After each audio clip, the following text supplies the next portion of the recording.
Hello everyone, welcome back to evidyarthi.in. I am Himanshi Bhatia and I am teaching you chapter number 3 of your NCERT, that is matrices. Introduction का हम first और second part कर चुके हैं, जिसमें कि आपने सीखा कि मैट्रिक्स या मैट्रिसेस क्या होती हैं, उनका ऑर्डर क्या होता है. So that was basically the introduction video. उसके बाद हमने ऑपरेशंस देखे, एडिशन, सब्ट्रैक्शन, मल्टीप्लिकेशन भी देखा और उनकी कुछ properties. So now I am here with the third part of introduction, जिसमें ये मैं स्टार्ट करूंगी ट्रांसपोज से. तो देखते हैं ये नई चीज क्या है, ये जो नया शब्द लिखा हुआ है इसका क्या मतलब होता है. The matrix obtained by interchanging, यानी कि अदला बदली, the rows and columns of A. यानी कि अगर हमारे पास कोई मैट्रिक्स है ए, उसकी रोज और उसके कॉलम्स की अदला बदली कर दें, ठीक है, उनको एक्सचेंज कर दें या इंटरचेंज कर दें, तो जो हमें मिलता है नया मैट्रिक्स बनकर, उसे हम कहते हैं ट्रांसपोज. तो जो ट्रांसपोज आता है उसको लिखने का भी कुछ तरीका होता है. अगर हमारे पास मैट्रिक्स ए है और अगर हमने उसका ट्रांसपोज बना दिया तो उसे हम ए डैश या फिर ए के ऊपर ये छोटा सा टी लिखा हुआ है, इससे डिनोट करते हैं. So this is A transpose and this is also A transpose. अब देखेंगे एग्जाम्पल. इसमें मैंने यहाँ पर आपको 3 रो और 2 कॉलम वाला एक मैट्रिक्स दिया है. यहाँ पर देखिए इसका ऑर्डर कितना है, 3x2, ठीक है. और उसने क्वेश्चन में क्या कहा है कि ए ये है, तो आपको ए का ट्रांसपोज या ए डैश या ए की छोटा सा ऊपर टी ये फाइंड करना है, ठीक है. तो देखिए क्या करेंगे, आप देखेंगे सबसे पहले कि इसकी जो रो है, यानी कि ये 1 2, इसको मैंने घुमा देना है, मतलब कि रोटेट कर देना है. यहाँ पर ये रो है हॉरिजॉन्टल, अब हम इसको बना देंगे कॉलम यानी कि वर्टिकल. तो आप कैसे लिखोगे इसको, 1 2 को घुमा के ऐसे लिख दोगे. देखो यहाँ लिख रही हूँ 1 और 2 यहाँ था ना, ऐसे मैंने इसको इस कतार में लिख दिया. यानी कि जो चीज हॉरिजॉन्टल लिखी है उसे वर्टिकल लिखेंगे और जो चीज वर्टिकल लिखी है उसे हॉरिजॉन्टल लिखेंगे. कैसे, 1 2 यूं आ गया, 5 4 ऐसे आ गया, क्योंकि इस तरीके से था. सेकंड रो बन रही थी 5 4 से, तो यहाँ पे मैंने सेकंड कॉलम बना दिया. और 7 0 थर्ड रो है, तो यहाँ पे मैंने क्या किया, 7 0 से थर्ड कॉलम बना दिया. अब रो तो बन चुकी है कॉलम. अगर हम इसके कॉलम देखें 1 5 7 इसका कॉलम में, ठीक बात है ना. तो यहाँ पे देखो पहला रो क्या है, 1 5 7. तो जाहिर सी बात है अगर आप रो को कॉलम बनाएंगे तो कॉलम अपने आप रो बन जाएगा. तो ये हमें क्या मिल गया, ए ट्रांसपोज है. तो ये एक मैट्रिक्स ही, तो ये हमने बना दिया इसका बॉक्स. तो इसका मतलब ये क्या है, ए का ट्रांसपोज. तो ये आंसर हो गया. अब देखने वाली बात ये है कि यहाँ पर ऑर्डर था 3x2 और यहाँ पे ऑर्डर है 2x3. इसका मतलब ये हुआ कि अगर आपका शुरुआती ऑर्डर m क्रॉस n है तो वो क्या बन जाता है, becomes n cross m. Obviously 5 रो है तो यहाँ पे 5 कॉलम होंगे, 3 रो है तो यहाँ पे 3 कॉलम होंगे, 3 कॉलम है तो यहाँ पे 5 रो होगी. मतलब कि इनकी जगह बदल रही है, तो m n बन जाता है और n m बन जाता है, ठीक है ना. तो ये तो हुआ ए ट्रांसपोज का डेफिनेशन. अब बात करते हैं इसकी प्रॉपर्टीज की. देखिए क्या लिखा है, ए ट्रांसपोज, उसका एक और बार ट्रांसपोज क्या बना, ए बना, ठीक है. इसको समझने के लिए ऐसे भी देख सकते हो, पहले भी मैंने ये एग्जाम्पल दिया था कि चलिए वो छोड़िए, इससे देखिए ये ब्लू पेन है और ये ब्लैक पेन है, ठीक है. मैंने क्या किया, इन दोनों की जगह को इंटरचेंज कर दिया, ठीक है ना. अब अगर मैं इनको वापस इंटरचेंज कर दूं तो जो पहले यहाँ था वो अभी भी यही है. मतलब अगर 2 चीजों में आप 2 बार अदला बदली करोगे तो वापस वही हो जाएगा ना. इसलिए यहाँ पर रो और कॉलम 2 चीजें हैं. आपने ए ट्रांसपोज बनाने के लिए जो अंदर लिखा है इसके, उसको बनाने के लिए आपने क्या किया, रो को कॉलम बना दिया और कॉलम को रो बना दिया, ठीक है ना. एक बार हमने अदला बदली कर दी. फिर अगर जो बनकर आया है उसका एक और बार ट्रांसपोज लोगे तो इसका मतलब अब जो रो है जो कि पहले कॉलम था वो फिर से ही क्या बन जाएगा, कॉलम बन जाएगा. इसलिए वापस हमें क्या मिल जाएगा, ए मिल जाएगा।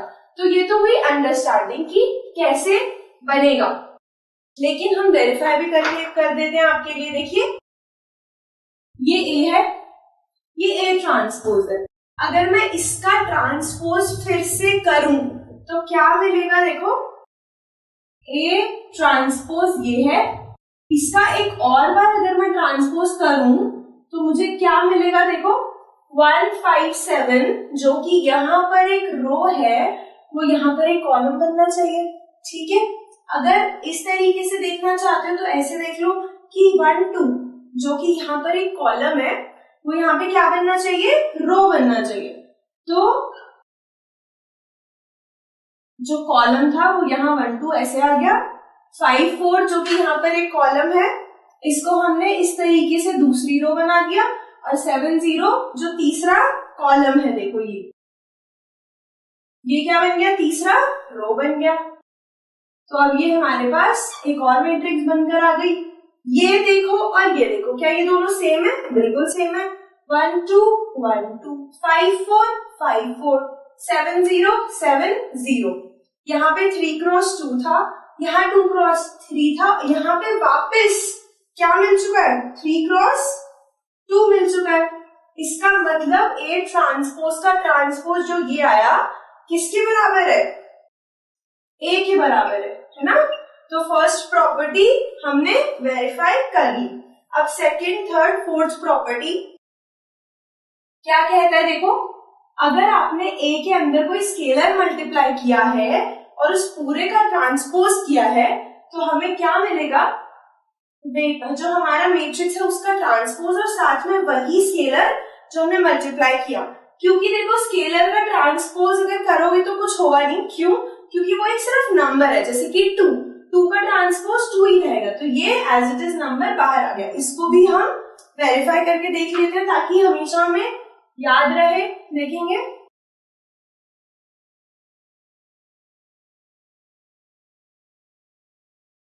देखिए एक और एग्जाम्पल, फिर से मेरा फेवरेट यानी कि 2 क्रॉस 2, ये मैंने ए मान लिया, 2 क्रॉस 2 मैट्रिक्स। देखो 1 2 0 1, ठीक है, सही है। k इंटू ए करना है पहले, फिर उसका ट्रांसपोज लेना है। k को मैं यहाँ पे कुछ भी ले लूं, 2 ले लेती हूँ, मेरी मर्जी है, ठीक है। k इंटू ए यानी कि 2 इंटू दिस। लास्ट वीडियो में मैंने आपको स्केलर मल्टीप्लिकेशन समझाया था ना, भूले तो नहीं? अगर भूल गए हो तो दोबारा देख लो, और अगर नहीं देखी तो प्लीज जाके उस वीडियो को देख लो। क्या कह रहा है, स्केलर मल्टीप्लिकेशन के जो नंबर है इससे मल्टीप्लाई करते हैं तो ये हर एक एंट्री से मल्टीप्लाई हो जाएगा। इसका मतलब 2 टाइम्स ए हमें क्या मिला, 2 into 1 2 into 2 2 into 0 and 2 into 1, ठीक है जी। अब इसका ट्रांसपोज करो, 2 टाइम्स ए का ट्रांसपोज क्या आएगा, 2 0 जो कि यहाँ पे कॉलम था यहाँ पे बन चुका रो। देख पा रहे हो इसको, ऐसे वाला ऐसे आ जाता है, ऐसे वाला ऐसे आ जाता है, और जो कॉलम होता है ना जो कि वर्टिकल होता है उसको हॉरिजॉन्टल बना देते हैं। 4 2 वर्टिकल है, कॉलम है, इसको ऐसे बना दोगे, ये बन गया 4 2, ठीक है जी। तो ये हुआ हमारा LHS यानी कि के ए का ट्रांसपोज। अब आपने क्या करना है, ए ट्रांसपोज लेना और उसके अंदर के यानी कि 2 को मल्टीप्लाई करके देखोगे इसके बराबर आ रहा है या नहीं आ रहा। तो ए ट्रांसपोज लिखो, ये रहा ए, तो ए ट्रांसपोज कितना आएगा, 1 0। कैसे हुआ 1 0, ये ऐसे था ना, वर्टिकल था, इसको मैंने हॉरिजॉन्टली लिख दिया। ये 2 1 है, इसको यहां लिख दिया। अब इसके अंदर 2 इंटू करो, 2 टाइम्स ए ट्रांसपोज कितना आएगा, 2 0 4 एंड 2। अब देखो 2 टाइम्स ए ट्रांसपोज और 2a का ट्रांसपोज सेम आ रहा है, बस करेक्ट है ना। इसका मतलब हमारी सेकंड प्रॉपर्टी सेटिस्फाई हो गई। कोई एग्जाम में नहीं पूछता कि इसका प्रूफ क्या है।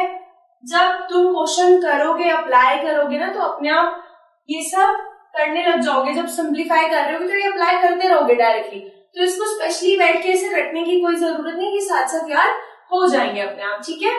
सेकेंड प्रॉपर्टी वेरीफाई हो गई। अब थर्ड प्रॉपर्टी देखो क्या कह रहा है कि आपने A प्लस B किया और उस पूरे का ट्रांसपोज किया। यहाँ देखो, अगर आपने क्या किया, दो मैट्रिसेस ली, उनको ऐड किया, ये बीच में देखो क्या लगा हुआ, प्लस और नीचे माइनस। पहले प्लस की बात करेंगे फिर माइनस की। आपने क्या किया, A प्लस B किया और उस पूरे का लिया ट्रांसपोज। वैसा चाहो तो वैसा कर सकते हो, अगर नहीं तो आप क्या करो, A का अलग से ट्रांसपोज लो, B का अलग से ट्रांसपोज लो और ऐड कर दो, यानी कि ट्रांसपोज प्लस में टूटता है। इस बात को दिमाग में बैठा लो, ट्रांसपोज प्लस में टूटता है। ऐसे ही A माइनस B करके ट्रांसपोज लो, या फिर A का ट्रांसपोज अलग से, B का ट्रांसपोज अलग से और बीच में लगा दो माइनस, तब भी सेम बात है। तो इसकी वेरिफिकेशन करने के लिए दो मैट्रिसेस लोगे, ऐड करोगे, पूरे का ट्रांसपोज लोगे, लाइन खींचोगे, इधर अलग से दोनों का ट्रांसपोज लोगे और ऐड करोगे, तो क्या आएगा, सेम आएगा। खुद करोगे ना वेरीफाई, अच्छे बच्चे हो ना, बहुत सिंपल है, खुद से वेरीफाई करना है। आगे जब हम क्वेश्चन या एग्जाम्पल करेंगे तो ये और भी जगहों पर आएगा, किस तरीके से यूज होगा आपको पता चल जाएगा। तो इसको हम आपके लिए छोड़ रहे हैं, आपने करना है इसको। अब देखो डी पार्ट लिखने से पहले मैं यहाँ पे तुम्हारे लिए स्पेशली इसलिए लिख रही हूँ ताकि ये बात दिमाग से निकले नहीं। क्या हिंदी में लिख रही हूँ, ट्रांसपोज प्लस या माइनस में टूटता है, इसका मतलब अलग अलग कर सकते हो उसको तुम। इस बात को नोट कर लो बिल्कुल ढंग से, इसकी स्क्रीनशॉट ले लो, ये आगे काम आएगा। अगर मल्टीप्लिकेशन है तो ऐसे नहीं होता, लेकिन प्लस या माइनस में होता है, ठीक है। तो चलो अब मल्टीप्लिकेशन की तरफ चलते हैं। चौथी प्रॉपर्टी लास्ट, देखो क्या कह रहा है, A और B मल्टीप्लाई करके ट्रांसपोज लो, तो क्या होगा, ट्रांसपोज अलग तो हो जाएगा लेकिन उनकी जगह पलट जाएगी, है ना, उल्टे हो जाएंगे वो। अगर A इधर है, B इधर है, तो फिर घूम जाएंगे, B हो जाएंगे, ठीक है ना। तो इसको करके दिखाने की जरूरत है कि नहीं है, नालायकों देख लो, हर चीज हमें करके दिखानी पड़ती है। फटाफट से 1 2 3 4, B लिया, क्या 0 1 0 2, A इंटू B निकालूंगी फटाफट से, A into B। Matrix multiplication सिखाई थी ना, पहली रो दूसरे का पहला कॉलम, क्या बना 0, 1 इंटू 0, बीच में प्लस 2 इंटू 0, ठीक है। फिर पहली रो दूसरा कॉलम, 1 इंटू 1 प्लस 2 इंटू 2 यानी कि 5। फिर 3 और 4, दूसरा जो रो है उसको पहले कॉलम से करोगे, 0 0 ही है ना, तो आंसर 0। और लास्ट में दूसरी रो और दूसरा कॉलम 3 इंटू 1 प्लस 4 इंटू 2 यानी कि 11। चेक कर लेना, हो सकता है मैंने गलती करी हो, भाई तुम समझदार बच्चे हो सकता है तुम सही करो मैं गलत करूं, तो चेक करना है कि ये भी जो मैंने फाइंड किया वो करेक्ट है या नहीं। अब क्या करना है, इस पूरे का ट्रांसपोज, क्या होगा 0 0 जो पहली कॉलम बन रही थी वो पहली रो बन चुकी, 5 11 ऐसे आ गया, ठीक है ना। अब क्या करना है, B transpose into A transpose, ये B लिखा है, ठीक है, B ट्रांसपोज लिखो जल्दी से, क्या आया 0 0 जो ऐसे था वो ऐसे आ गया, 1 2 जो कॉलम था वो रो बन गया, ये हो गया जी B ट्रांसपोज, ठीक है। अब A ट्रांसपोज 1 3 जो कॉलम था वो रो बन गया, दिख रहा है ना, 1 3 लिख रही हूँ यहाँ पे। फिर 2 4 जो सेकेंड कॉलम बन रहा था वो सेकेंड रो बन चुका है, 2 4। इन दोनों को इंटू करो, क्या आएगा, मैट्रिक्स मल्टीप्लिकेशन है, आपको आती है, वीडियो पॉज करो, खुद से सॉल्व करो, मेरे आंसर से मैच कर लेना।